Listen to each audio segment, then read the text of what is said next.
테슬라는 시장을 조금씩 자기 편으로 만들고 있다고 생각합니다. 슈퍼땡스로 도움 주신 분께 감사 인사드립니다. 토니 양조위님 진심으로 감사드립니다. 안녕하세요, 노이비입니다. 한국 시간으로 12월 1일 사이버 트럭이 출시된 지 벌써 일주일 이상 지났습니다. 아직도 이에 대해서 많은 분들이 흥분을 금치 못하고 있고 저 역시 그렇습니다. 아이폰도 맥북도 배경화면이 모두 사이버 트럭으로 바뀌었어요. 그런데 조금만 더 삐딱하게 생각해보면 포르쉐 911을 앞서라는 퍼포먼스, 이게 사실 그렇게 새롭지는 않아요. 왜냐하면 원래 테슬라는 이미 그랬거든요. 많은 분들이 언제나 하시더라도 이는 명백한 사실입니다. 포르쉐는 이미 테슬라보다 느린 지 꽤 되었습니다. 그리고 정말로 미래에서 달려온 것 같은 충격적인 익스테리어 맞긴 한데 그 외에 또 뭐가 그렇게 특별한가에 대해서 말하자면 뭐 글쎄 하는 생각이 들 수 있죠. 그런데 사실 사이버 트럭은 자동차 역사상 최초가 굉장히 많습니다. 그리고 이렇게 최초 타이틀을 거머쥔 분야에서는 많은 자동차 회사가 구상만 했지 실질적으로는 구현하지 못했던 것들이나 혹은 많은 전문가들이 이것은 불가능한 일이다 라고 생각했던 것들이 굉장히 많습니다. 워낙 많은 테슬라 사이버 트럭 영상이 나오고 있지만 그래도 노이비는 이번 영상을 이러한 관점으로 정리해보고자 합니다. 양산차에서 테슬라가 업계 최초로 구현한 것들 지금부터 시작하겠습니다. 자, 들어가자! 들어가자! 첫째, 48V 저전압 배터리. 전기차에는 적게는 300V에서 800V에 이르는 고전압 배터리가 장착되어 있습니다. 이 배터리는 주행에 필요한 동력을 공급하죠. 그러나 모두가 아시다시피 전기차는 물론이고 기존 내연기관차 역시 다방면에서 전기를 사용합니다. 라이트, 와이퍼, 각종 멀티미디어 시스템 구동 외에도 ECU를 통한 차량 제어, 블랙박스 등등 자율주행 시스템 역시 전기를 사용하고 있고 에어 서스펜션 구동, 에어백 작동, 그 다음에 전자식 트렁크, 디렉션 컨트롤 구동 등등 물론 가장 중요한 용도는 바로 내연기관차 같은 경우에 시동에 필요한 초기 점화 스파크죠. 이 역시 전기를 사용합니다. 이 모든 경우에 바로 저전압 배터리가 사용됩니다. 전기차도 고전압 배터리를 바로 연결해서 사용하는 것은 매우 위험하기 때문에 저전압 배터리가 별도로 장착되고요. 그런데 그 저전압 배터리가 1950년대에 6V에서 12V로 표준이 전환된 다음부터 서서히 정착된 이래 지금까지 무려 70년간 아무런 변화가 없었습니다. 사실상 우리가 말하는 자동차 배터리는 12V라는 공식이 생겨났고 70년간 우리는 12V 배터리를 너무나도 당연하게 사용하고 있었던 것입니다. 그런데 이 역시 현대의 자동차 전장을 커버하기에는 너무나 저전압이 되어버렸습니다. 초기에는 와이퍼나 라디오, 시동 정도 그거 외에는 사용하지 않았기 때문에 그렇게 큰 문제가 없었지만 아까 언급했던 전장들로 지금은 그런 형편이 아니기 때문입니다. 전기 배선도 점점 복잡해지고 많아지게 되었습니다. 그래서 부각된 것이 바로 12V보다 좀 더 고전압인 저전압 배터리의 필요입니다. 전압이 높으면 전기 배선을 가볍게 함으로써 차체의 무게를 낮추고 제작 비용과 과정을 줄일 수 있다는 장점이 있습니다. 그리고 차후 추가적인 전장을 확장할 때도 저전압의 제한에서 자유로울 수가 있습니다. 그래서 저전압 배터리가 좀 더 고전압으로 전환되도록 하는 시도는 계속되어 왔었죠. 하지만 시도뿐이었습니다. 자동차 산업은 복잡한 이해관계가 차곡차곡 쌓여있고 누적되어 있기 때문에 그 가운데서 늘 그렇듯이 기존의 것을 바꾸는 것이 굳이? 라고 하는 내부의 저항이 있기 마련이었죠. 실제로 90년대에 42V 저전압 배터리의 표준이 나왔음에도 불구하고 사실상 시장에서 사장되어 버렸습니다. 그런데 테슬라가 이번 사이버 트럭을 통해서 드디어 그것을 해냈습니다. 저전압 배터리의 48V로의 전환에 성공한 것입니다. 물론 지금 또 48V 배터리는 마일드 하이브리드 차량에는 사용되고 있습니다. 따지고 보면 공급도 원활할 수 있겠죠. 자, 하나 더 언급해볼까요? 저도 그렇고 노이비TV를 시청하시는 많은 분들은 자동차의 미래가 하이브리드라고 생각하시는 분들은 없을 겁니다. 전기차가 미래다. 움직이는 시계바늘을 붙잡아도 멈추지 않죠, 시간은? 그러나 시장의 저항은 늘 있습니다. 하지만 이 하이브리드에서 사용되는 48V 배터리가 자동차 전장에서 사용되는 새로운 저전압 배터리로 정착하게 된다면 테슬라는 아마 그렇게 시장을 조금씩 자기 편으로 만들고 있다고 생각합니다. 테슬라를 시작으로 새로운 저전압 배터리의 표준이 된다면 전기차든 내연기관차든 어떤 차가 팔려도 상관없잖아요? 참고로 그래도 왜 하필 48V냐? 예를 들면 60V나 72V는 왜 안 되느냐? 48V는 12의 배수 중에서 사람에게 쇼크를 덜 미치는 마지노선이라고 합니다. 이제 이해되셨죠? 구독시켜. 그리고 테슬라는 이번 48V 저전압 배터리의 도입을 해냄으로써 한 단계 더욱 혁신할 수 있었습니다. 바로 두 번째, 스티어 바이 와이어입니다. 아까 48V를 사용했을 때 이점을 언급한 것을 다시 정리하면 전압이 올라갈수록 동일한 굵기의 전선으로 4배의 전류를 보낼 수 있기 때문에 전선은 얇게 할 수도 있고, 부품 크기를 줄이거나 전선의 길이를 줄임으로써 전력 손실도 줄일 수 있습니다. 무게도 가벼워지고요.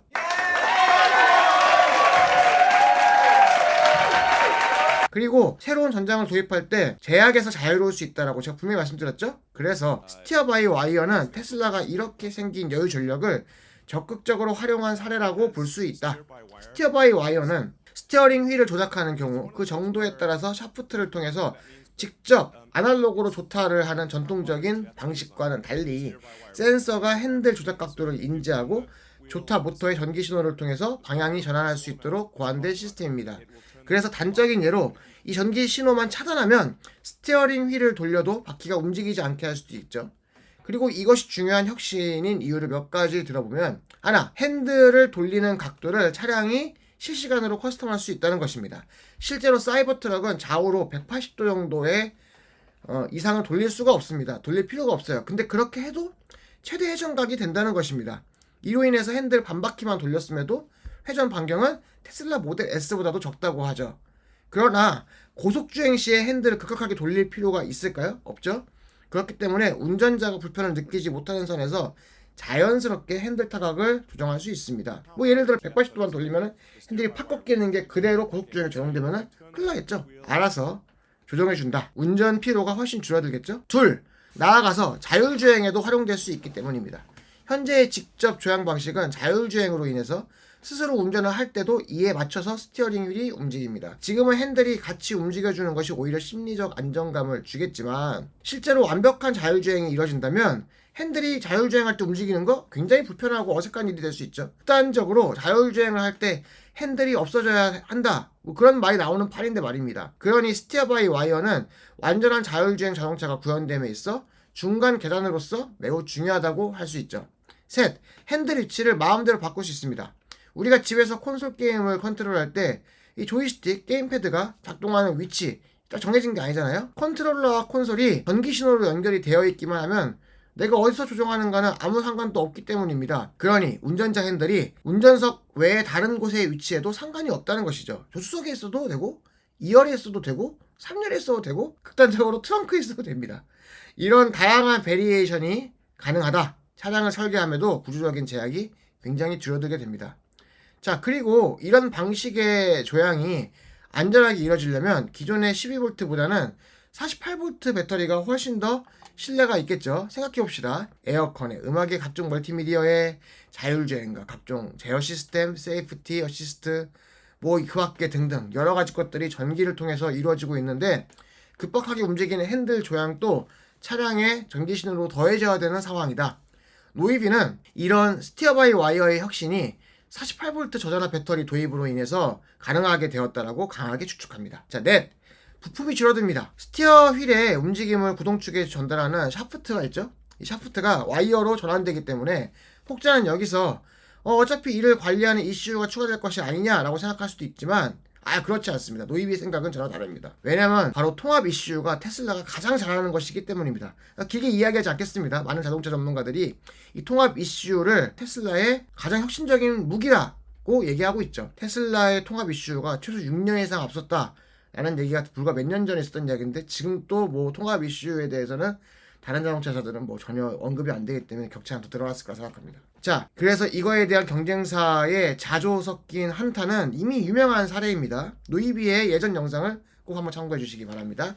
테슬라의 특급 필살 통합 ECU. 셋째, 스테인레스 스틸 외골격 구조. 테슬라는 기업이 처음 설립되고 많은 파산의 위기가 있었어요. 가장 최근이자 마지막으로 파산 위기를 겪었던 시점은 바로 테슬라 모델 3를 발표하고 대량 생산에 이르기 직전이었습니다. 이른바 생산 지옥이라는 기간을 겪으면서 일론 머스크는 공장에서 숙식을 하면서 인고의 시간을 버텼습니다. 초기 로드스터부터 시작해서 모델 S와 모델 X를 만들면서도 절실히 느꼈었지만, 제품을 개발하는 것보다 어려운 것은 생산하는 것임을 모델 3 생산 과정에서 그 어느 때보다도 절실히 깨달았던 일론과 테슬라는 엄청난 수요가 대기 중인 픽업 트럭에서는 생산 속도를 빠르게 할 수 있는 모든 방안을 떠올렸죠. 그리고 차량 생산 과정에서 가장 오랜 시간이 걸리지만 컨트롤할 수 없는, 즉 물리적 시간이 걸리는 그 과정이 바로 도색이라는 것을 깨닫게 됩니다. 도색은 멀티코팅을 하는 과정도 그러하지만 고장을 말리는 과정 역시 물리적 시간이 필요하기 때문에 아무리 빠르게 자동차를 생산해도 이 지점에서 경목 현상이 필연적으로 발생하기 마련이기 때문입니다. 자, 그래서 생각한 것이 바로 스테인레스입니다. 도색이 필요한 가장 중요한 까닭은 바로 부식입니다. 도장면이 공기와 철판의 접촉을 막아서 부식을 막기 때문이죠. 그러나 스테인레스는 최소한 부식을 막기 위해서라는 이유로는 도색 자체가 불필요합니다. 그리고 그런 스테인레스 스틸을 외골격, 즉 차량의 바깥면을 전부 감싸게 사용하였기 때문에 모든 익스테리어에 부식 걱정이 없죠. 자, 또한 스테인레스 스틸은 굉장히 강도가 강합니다. 이는 픽업 트럭 분야에서는 후발주자인 테슬라 입장에서는 굉장히 중요한 와우 팩터가 될 수밖에 없습니다. 픽업 트럭은 굉장히 터프하게 운영되는 카테고리의 차량이죠. 그 어떤 픽업 트럭보다 터프하게 사이버 트럭을 몰 수 있다는 점은 매우 매력적인 지점이 될 수 있습니다. 어지간한 충격으로는 손상이 없다는 것은 강력하게 어필하는 그 이유, 바로 그게 그 점입니다. 많은 애널리스트들이 사이버 트럭은 캘리포니아에서나 타고 다니는 차고 진짜 미국 사람들은 진짜 트럭을 원한다는 이유로 포드 F150을 비교하면서 사이버 트럭의 성공에 회의적인 이야기를 많이 하셨는데요. 그러나 실제 현장에서 더 터프한 차는 포드가 아닌 사이버 트럭이다라는 인식의 전환을 가져올 수 있는 바로 이 와우 팩터, 그런 포인트라고 생각을 합니다. 물론 스테인레스를 활용하는 것의 장점이 다른 자동차에서도 몰랐던 것은 아닙니다. 그리고 스테인레스를 사용한 차량이 사이버 트럭이 최초도 아닌 거 맞습니다. 그러나 포니 쿠페 컨셉은 말 그대로 컨셉이었고, 자, 드로이안의 경우에는 그 두께가 1mm 정도의 얇은 스테인레스여서 3mm 두께의 사이버 트럭만큼 강력한 내구성을 보여주지는 못합니다. 그리고 무엇보다 대량 생산도 실패하였고요. 최신 자동차의 유려한 디자인을 위한 자유로운 성형이 어렵다라는 것도 바로 그러한 이유 중에 하나였을 거라고 생각합니다. 사이버 트럭 역시 테슬라가 전작의 차량에서 보여주는 곡선미를 여기서는 보여줄 수 없었어요. 그래서 직선을 적극 활용한 외관을 보여주고 극단적인 직선으로도 인상적인 디자인 평가를 받았던 그러한 것들을 적극 벤치마킹합니다. 예를 들면 블레이드 러너 사이버 펑크 디자인, D2 스텔스 폭격기, 007 로터스 에스프리, 그리고 람보르기니의 쿤타치와 같은 것들입니다. 자, 미래는 미래처럼 보여야 한다. 이 역시 와우 팩터라고 할 수밖에 없네요. 이 역시 테슬라가 최초입니다. 자, 마지막 넷째, 확장 배터리. 처음 테슬라가 사이버 트럭을 발표했던 2019년에 예고했던 스펙에서는 최고 800km까지 주행이 가능하다라고 언급했었습니다. 그러나 이번에 실제로 공개된 스펙들을 보면 가장 먼 거리를 주행하는 것이 가능한 AWD 올휠 드라이브 모델의 경우에는 547km밖에 주행이 되지가 않습니다. 물론 이 정도 주행 거리도 매우 훌륭하죠. 사실 기대에는 미치지 못했던 것도 사실이고요. 그런데 테슬라가 그건 거짓말을 한 셈인가? 그건 아니었던 것으로 보입니다. 왜냐하면 확장 배터리라는 옵션이 존재하기 때문이고요. 레인지 익스텐더라는 이름으로 불리는 이 옵션 배터리는 사이버 트럭의 트렁크 베드에 싣고 다니는 것입니다. 적재 공간의 3분의 1 정도를 차지하는 것으로 일론 머스크가 직접 밝혔죠. 이를 장착하게 되면 홈페이지 기준으로 755km 이상, 즉 200km 이상의 주행거리 향상을 보여주게 됩니다. 테슬라 사이버 트럭의 기본 배터리는 무려 123kWh에 달합니다. 굉장히 큰 용량입니다. 그리고 추측에 따르면 레인지 스탠더의 경우 한 47kWh 정도의 배터리가 추가되지 않을까라고 얘기를 하는데요. 배터리 셀로 환산하자면 4680 셀 기준으로 한 575개 정도가 들어간다. 그리고 무게는 한 450파운드, 약 200kg 정도니까 어마어마한 무게죠. 가격은 16,000달러, 2,100만원 정도입니다. 네, 여러분 사실 거예요? 안 돼!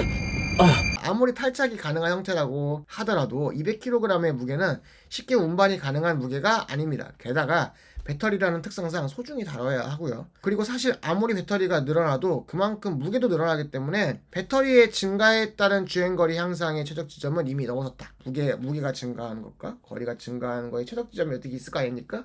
이건 넘어섰다. 게다가 이러한 무게의 배터리가 적재함에 실리면 그만큼 무게중심이 또 위로 올라가죠. 잃는 면도 있을 겁니다. 이러한 것들을 고려해서 판단을 하시되, 그러나 미국 대륙의 스케일로 봤을 때 레인지 익스텐더가 유용하게 쓰이는 경우도 물론 있겠죠. 일론 역시 아주 긴 여행이나 무거운 것을 끌고 산에 오를 때와 같이 배터리가 많이 소비될 때는 적합할 것이라고 이야기하고 있습니다. 그리고 중요한 것은 어찌되었던 2019년에 예고했던 스펙에 근접한 주행거리를 보여주고 있으니까요. 자, 워낙 다양한 방법으로 활용될 수 있는 픽업 트럭의 유틸리티를 강화하는 데 적절하다는 면에서 소비자의 선택권을 높였다라고 할 수 있죠.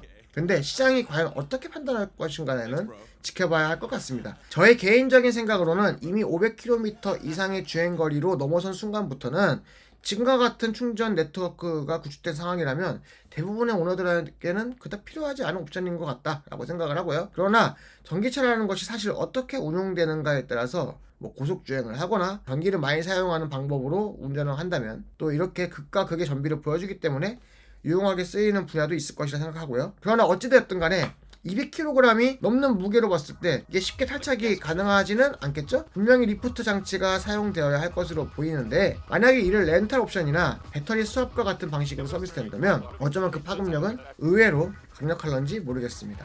그런데 이 아이디어는 맞습니다. 사실 리비안이 2018년 말에 특허를 올렸던 것과 아주 흡사합니다. 솔직히 말하면 그냥 똑같고요. 더 솔직히 말하면 베낀 것 같습니다. 트렁크 베드에 탈착이 가능한 배터리, 심지어 위치까지 정확하게 빼박입니다. 고정하는 방식도 그렇고요. 노이비의 판단으로는 리비안이 만약에 테슬라를 상대로 레인지 익스텐더에 소송을 건다면 분명히 승리할 것이라고 보입니다. 다만 여기서 한 가지 언급할 것이 있습니다. 테슬라도 믿는 구석이 있다는 것입니다. 왜냐면 사실 현재 존재하는 모든 전기차는 테슬라의 특허에서 자유롭지가 않습니다. 그리고 테슬라는 이러한 특허의 사용에 대해서 지속 가능한 운송수단, 전기차죠? 그것으로의 전환을 가속한다라는 대의 명분 하에 특허 소송을 하지 않고 오히려 다른 자동차들이 맘대로 사용할 수 있도록 공개를 하고 있고요. 리비안 역시 이러한 테슬라의 특허로부터 절대 자유롭지가 않습니다. 그렇기 때문에 리비안도 이런 아이디어를 테슬라가 사용했다고 해서 테슬라에게 소송을 걸기는 아마 쉽지는 않을 것 같습니다. 어쩌면은 이에 대한 소송이 리비안 입장에서는 핵폭탄을 터뜨리는 것과 같은 전쟁의 시작이 될 수도 있기 때문에 테슬라도 그걸 믿고 특허를 사용한 것이 아닌가.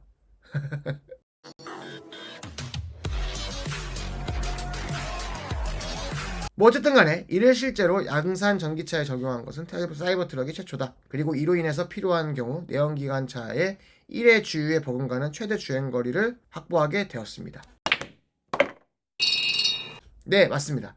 지금까지 사이버 트럭이 역대 최초인 4가지를 노이비의 관점에서 정리해 보았습니다. 개인적으로는 스티어 바이 와이어가 굉장히 인상적이고, 그리고 이를 구현하기 위해서 48V 저전압 배터리 시스템을 도입했다는 점, 이것이 바로 굉장히 큰 혁신이다 라고 생각을 합니다. 혹시 제가 또 놓치고 있는 최초가 있을까요? 혹시 있다면 댓글 남겨주시고요. 사이버 트럭에 대한 관심이 점점 커가는 가운데 저 역시 계속 관심 갖고 영상으로 다뤄보도록 하겠습니다. 아무튼 테슬라는 확실히 현재 가장 혁신적인 자동차 메이커가 분명한 것 같다. 그리고 제가 개인적으로 사이버 트럭이 가장 실망하는 것은 사실 이겁니다. 사다리. 이건 정말로 미래답지가 않잖아요. 감사합니다. 지금까지 여러분께 도움드리는 정보 드리고자 노력하는 노이비였고요. 건강 잘 챙겨서 지금보다 더 많은 영상으로 찾아볼 수 있도록 하겠습니다. 도움되셨다면 구독과 좋아요, 댓글, 알림 설정 부탁드립니다.